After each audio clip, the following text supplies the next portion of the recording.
आदिवासी मन्नेरवार्लो महासंघाच्या राष्ट्राच्या सल्लागार पदावर एमलवाड सर आणि मोरे सर या कोळी महादेव समाजाच्या दोन झुंजार नेत्यांची आज नियुक्ती झाली आहे. आदिवासी मन्नेरवार्लो हा अन्यायग्रस्त आदिवासी समाज आहे आणि कोळी महादेव समाजसुद्धा आमचा वडील बंधू आहे, तोही अन्यायग्रस्त आदिवासी समाज आहे. तर ह्या प्रसंगी आपण दोन्ही समाजाच्या बांधवांना काय संदेश द्याल आदरणीय एमलवाड सर? प्रथमतः आदरणीय एक अभ्यासू व्यक्तिमत्व राष्ट्रीय मन्नेरवार्लो समाजाचे अध्यक्ष प्रवीणजी जेटीवार साहेब, राष्ट्रीय सरचिटणीस रावसाहेबजी पुपलवाड, महाराष्ट्र राज्याचे प्रदेशाध्यक्ष शिवराजजी बोधगिरे साहेब, पुणेरी सर, या सर्वांचं मी या कार्यालयामध्ये आदिवासी कोळी महादेव समाजाच्या वतीने तुमचं अभिनंदन करतो. वास्तविक पाहता हे दोन्ही समाज अतिशय कष्टाने आता कुठेतरी शिक्षणाच्या किंवा या प्रवाहामध्ये येऊ इच्छितात, पण स्वतःला खरे आदिवासी समजणारे काही आमचेच बंधू या दोन्ही समाजाला टार्गेट करून या प्रवाहाच्या विरुद्ध दिशेने नेण्याचा प्रयत्न या ठिकाणी महाराष्ट्रामध्ये करीत आहेत. आणि या प्रश्नाला निश्चितच एक अभ्यासू नेतृत्व या ठिकाणी प्रवीणजी जेटीवार साहेब, दिल्ली दरबारी आणि महाराष्ट्र राज्याच्या विधान परिषदेमध्ये विधानसभेमध्ये रावसाहेबजी पुपलवाड सर, आमचे शिवराजजी बोधगिरे साहेब, एक अभ्यासू व्यक्तिमत्व आमचे कोणेरी सर निश्चितपणे या आदिवासी समाजाला न्याय मिळवून देण्याचा प्रयत्न करतील. आम्ही या ठिकाणी आलो याचा अर्थ असा नाही आहे आम्हीही आपल्या प्रवाहाबरोबर आहोत. आपल्या दोघांच्याही आदिवासी समाजाच्या समस्या एकच आहेत आणि पोटतिडकीने आपण पुढे आहात. आम्ही तुमच्या बरोबर आहोत. नुसतं पाठिंबा देऊन आम्ही मागे राहणार नाहीत. तुमच्या बरोबरीने या समस्या निकाली काढण्यासाठी प्रयत्न निश्चितपणे या ठिकाणी करूया. डॉक्टर बाबासाहेब आंबेडकरांनी आपल्याला संविधानिक अधिकार दिले. घटनेने आपल्याला मूलभूत अधिकार, आरक्षणाचे लाभ मिळवून देण्याचे अधिकार दिले. बाबासाहेबांनी दिलेले अधिकार तमाम आदिवासी कोळी महादेव समाज असो, टोकरे कोळी असो, मल्हार कोळी असो व कोळी समाजाच्या इतर ढोर कोळी असो, इतर समाजाला लागू करण्याचं काम या महाराष्ट्राच्या व देशाच्या सरकारचं राहिलं पाहिजे. तसंच मन्नेरवार्लो समाजालाही हे अधिकार मिळाले पाहिजे. परंतु TSP आणि OTSP हे दोन वाद निर्माण करून TSP क्षेत्रातच सर्वात जास्त आमदार जे आहेत ते असतात आणि OTSP क्षेत्रात आमदार नसतात.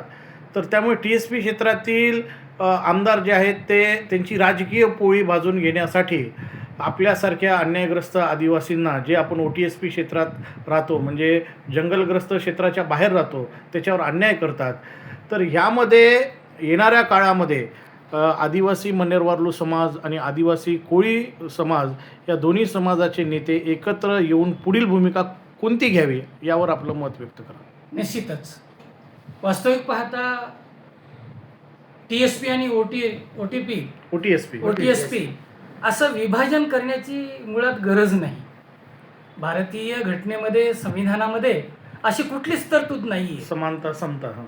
वास्तविक पाहता देश स्वतंत्र झाल्याच्या नंतर खरं तर मूळ आदिवासी हा समाज इथला आहे आणि त्यातल्या त्यात 1948ला ज्यावेळेस महाराष्ट्र राज्याची निर्मिती झाली, 1960ला अस्तित्वात आला महाराष्ट्र राज्य, त्याच्यानंतर हा जो आदिवासी समाज आहे भटकंती करत वेगवेगळ्या भागामध्ये विखुरला गेला.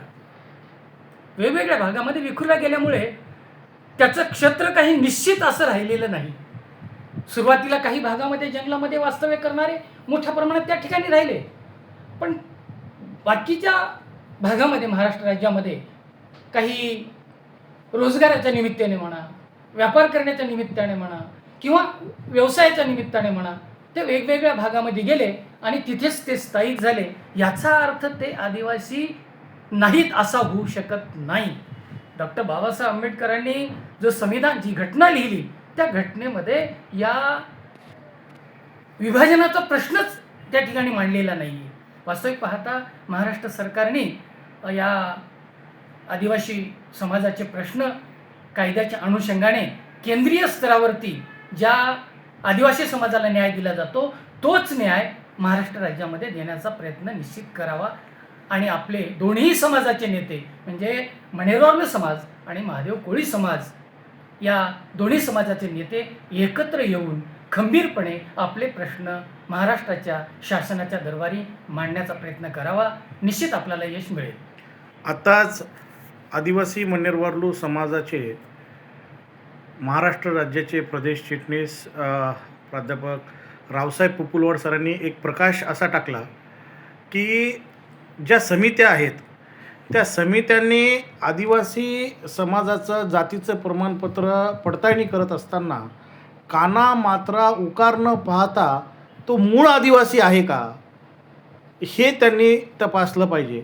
परंतु असं न करता आदिवासी समाजाची जी जात तपासणीची जी समिती आहे त्या समित्याच्या अधिकाऱ्यांवर काही विशिष्ट आदिवासी समाजाच्या नेत्यांकडून दबाव आणत आहेत आणि त्या माध्यमातून तो व्यक्ती आदिवासी आहे का हे तपासण्यापेक्षा काना मात्रा उकारवरून त्याच्या जातीचा दावा रद्द करण्याचे षडयंत्र त्या ठिकाणी आदिवासी विकास विभागातून सातत्याने होत आहे.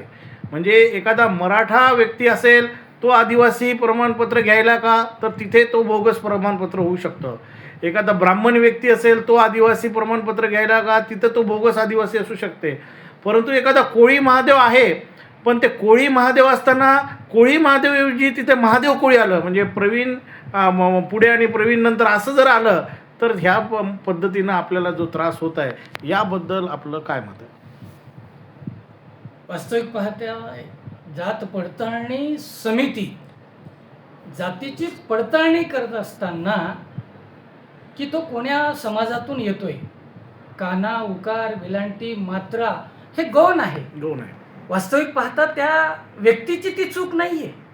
हे शासनाच्या राजपत्रित अधिकारीची जे शासनाने राजपत्रित अधिकारी नियुक्त केलेले आहेत त्यांना ते समजायला पाहिजे होते की काना उकार वेलांटी मात्रा अनुस्वार कुठे द्यायचा ही घटना त्यांच्यापर्यंत पोहोचवली पाहिजे होती. त्यांना नियमानुसार द्यायला पाहिजे होतं. त्याचं नाव विचारून घ्यायला पाहिजे होतं. जसं की लाखो करोडो अंध जे आहेत त्यांचा आंध म्हणून तिथे लिहिलेले आहे. कलाकाना आंध आहे अंध नाही परंतु कायद्याने ते अंध आहे ध नाही द आहे. तर ते ह्या सगळ्या गोष्टीवर सगळेच अंध बोगस आहेत असं आपण नाही म्हणत आणि आपण आदिवासीचा द्वेष करत नाही. परंतु फक्त कोळी महादेव आणि मनेरवार्लू यांचा विरोध होत आहे तर हे नैसर्गिक अन्याय नाही का?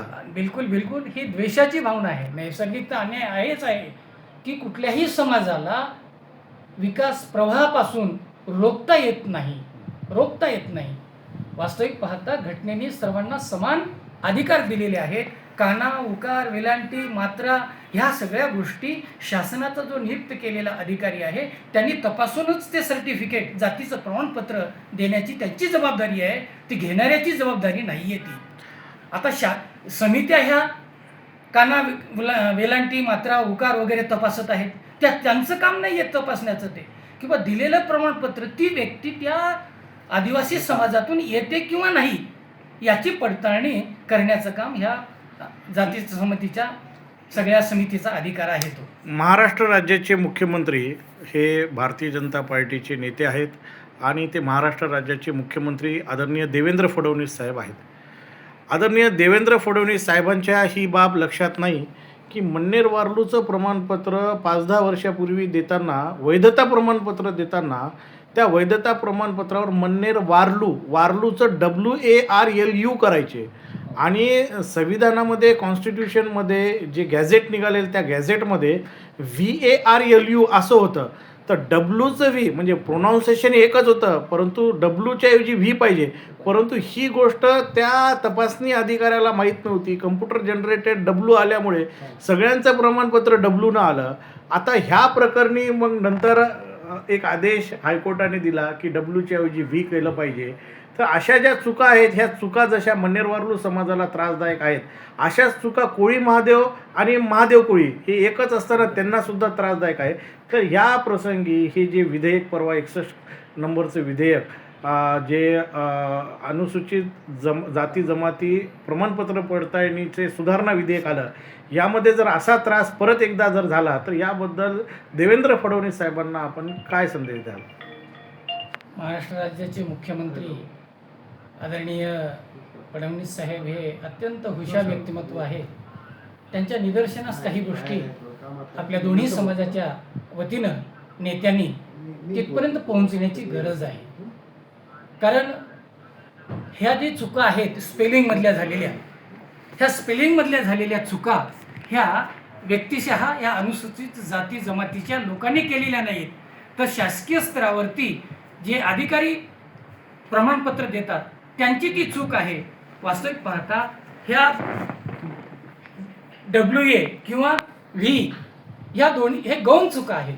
वास्तविक पाहता दोन्हीही स्पेलिंगचे व्यक्ती एकाच जमातीचे असताना अशा प्रकारचा भेदभाव करून त्यांना या अनुसूचित जमातीपासून वगळणं मला वाटतं हे कायद्याच्या अनुषंगाने तर चुकीचं आहे. ही दुरुस्ती शासन दरबारी त्यांच्या स्तरावर होणे गरजेचं आहे. पण एवढंच आहे की आपले जे काही नेते मंडळी आहेत, हे नेते मंडळी या चुका साहेबांच्या निदर्शनास आणून देण्याची गरज आहे.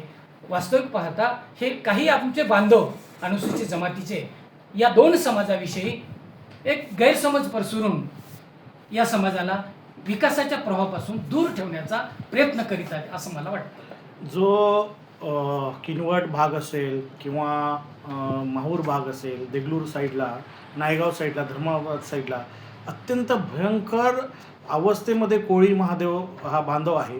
त्याची परिस्थिती कोरडवाहू शेती, 1-2 एकरची शेती आहे. शिक्षणाच्या मूलभूत हक्क त्यांना मिळत नाही आणि आज त्यांना प्रमाणपत्रसुद्धा मिळत नाहीत, शिष्यवृत्त्यासुद्धा मिळत नाहीत. आदिवासी आश्रमामध्ये कोळी महादेव आणि मन्नेर वारलूचे मुलं जात नाहीत.